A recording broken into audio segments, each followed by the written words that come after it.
8. O mais importante é estar atento aos ciclos.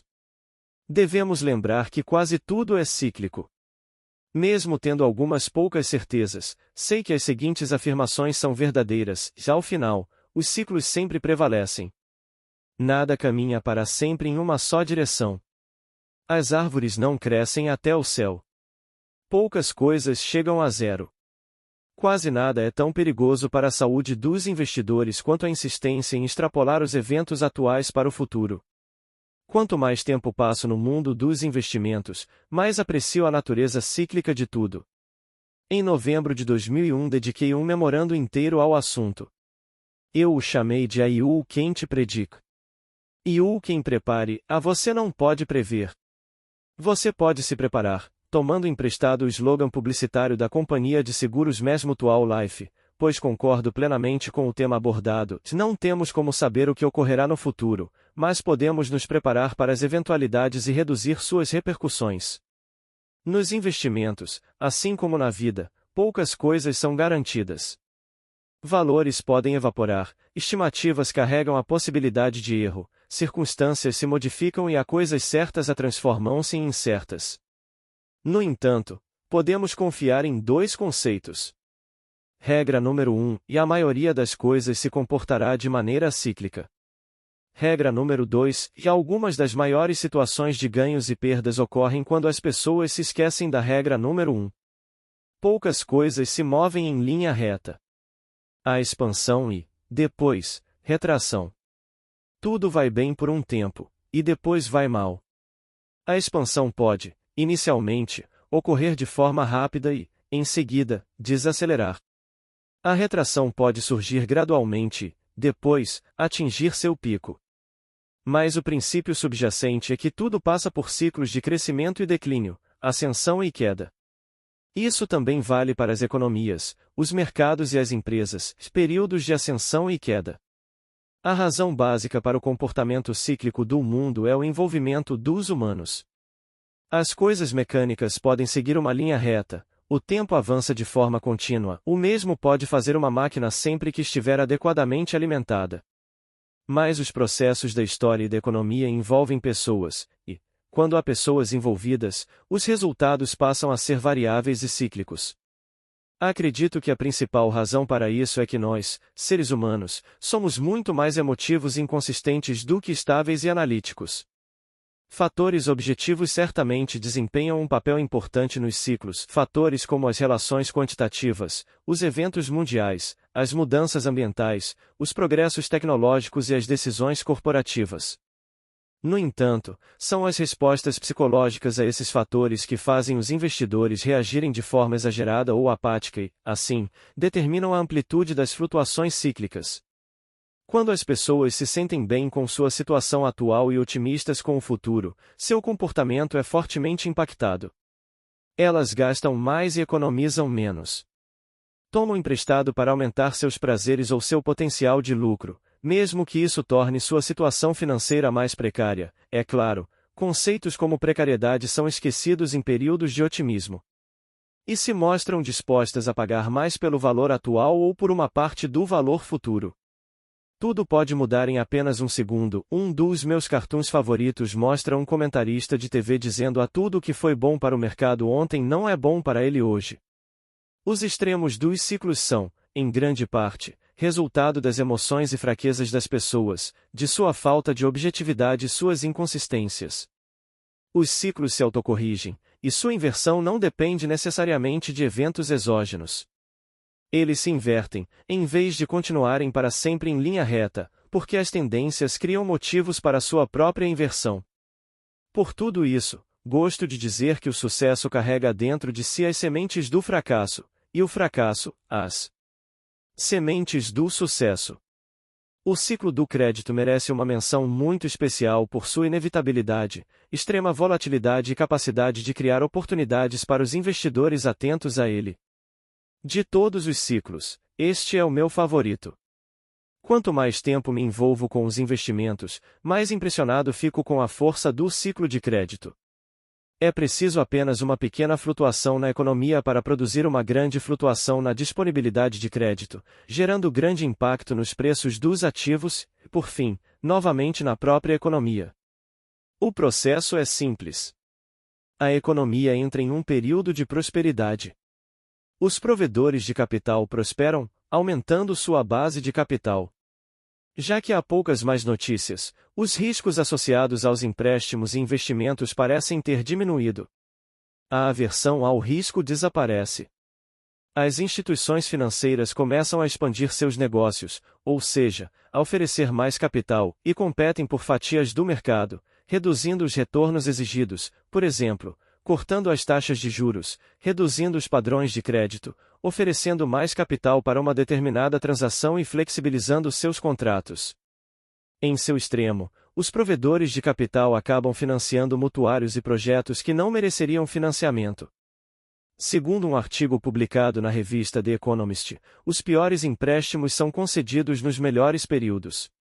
Isso leva à destruição do capital, ou seja, leva a investimentos em projetos em que o custo do capital é maior que o retorno sobre o capital, ROIs, na sigla em inglês, e eventualmente a casos em que não ocorre nenhum retorno de capital. Quando atinge esse ponto, o ponto mais alto do ciclo, ocorre uma inversão do período anteriormente descrito. Por causa das perdas, os credores ficam desanimados e se afastam do mercado.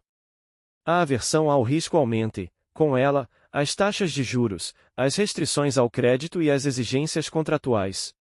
Há menos capital disponível e na parte mais baixa do ciclo, quando houver crédito, estará disponível apenas para os mutuários mais qualificados. As empresas não conseguem obter financiamento. Os mutuários não conseguem estender o prazo de pagamento de suas dívidas, levando a inadimplências e falências, e esse processo contribui e reforça a contração econômica. É claro que, em última análise, o processo está pronto para sofrer uma nova inversão. Tendo em vista a pouca concorrência para se conceder empréstimos ou realizar investimentos, é possível se exigir rendimentos mais altos com uma alta qualidade creditícia. Os investidores com visão contrária que comprometem seu capital neste momento têm uma boa chance de obter retornos altos, e esses tentadores rendimentos potenciais começam a atrair mais capital. Dessa forma, uma recuperação começa a se configurar. Afirmei anteriormente que os ciclos se autocorrigem. O ciclo de crédito se corrige por meio dos processos descritos anteriormente e representa um dos fatores que orientam as flutuações do ciclo econômico. A prosperidade traz uma expansão dos empréstimos, o que leva a empréstimos imprudentes que geram grandes perdas, que, por sua vez, fazem com que credores parem de emprestar, o que acaba com o período de prosperidade e assim por diante.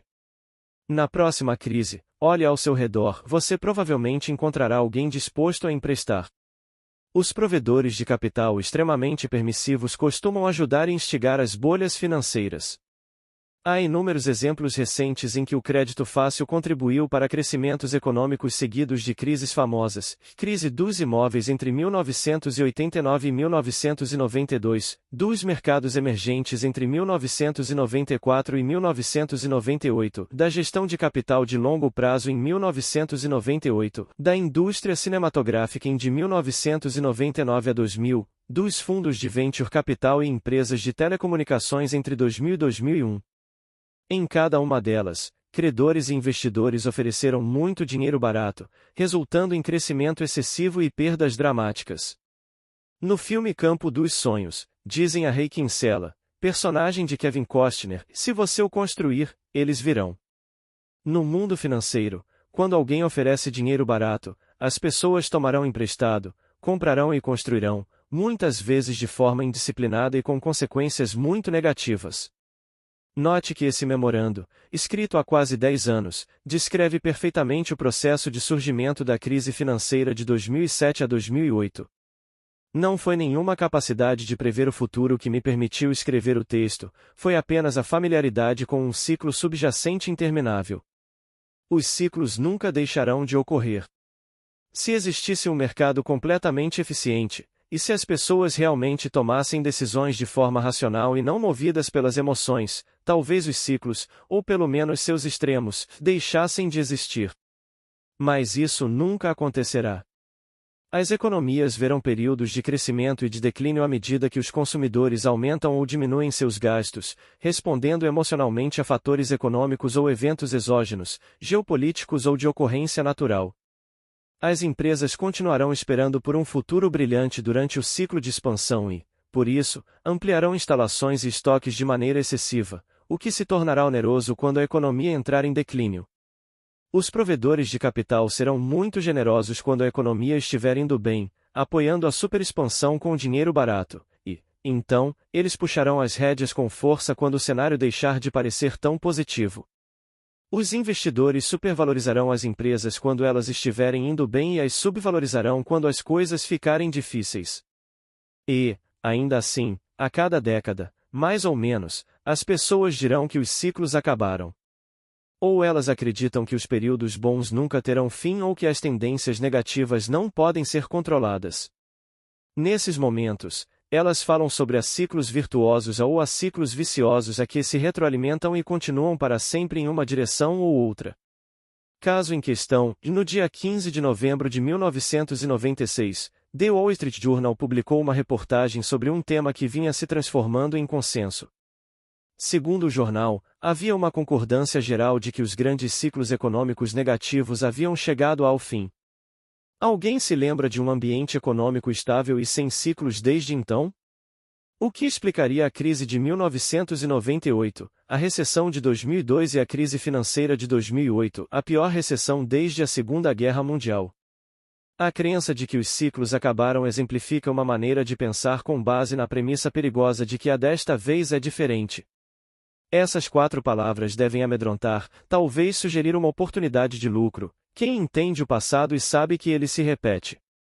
Assim, é muito importante que consigamos reconhecer esse tipo de erro sempre que ele surgir.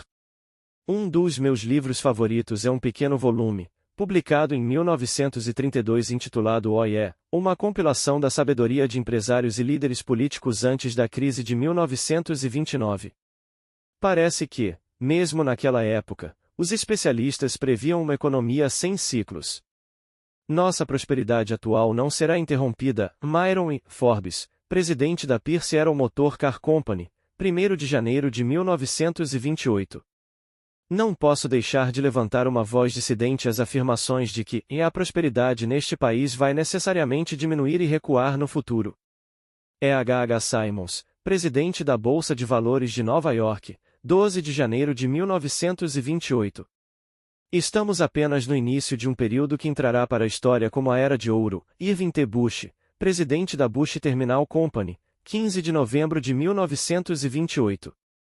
Os fundamentos econômicos do país têm uma base sólida e próspera. Presidente Herbert Hoover, 25 de outubro de 1929. De vez em quando, há um longo ou extremo período de alta ou de baixa, e as pessoas começam a dizer a desta vez é diferente. Elas citam as mudanças geopolíticas, institucionais, tecnológicas ou comportamentais que tornaram obsoletas as velhas regras, tomam decisões de investimento que extrapolam a tendência recente. E, então, acontece que as regras antigas ainda são válidas, e o ciclo recomeça. No final, as árvores não crescem até o céu, e poucas coisas chegam a zero. Em vez disso, a maioria dos fenômenos acaba se revelando cíclica. Nossa conclusão é que, na maioria das vezes, o futuro se parecerá muito com o passado e terá ciclos de alta e de baixa. Há um momento certo para afirmar que as coisas serão melhores, e isso ocorre quando o mercado está em baixa e todos estão vendendo a preços baixíssimos.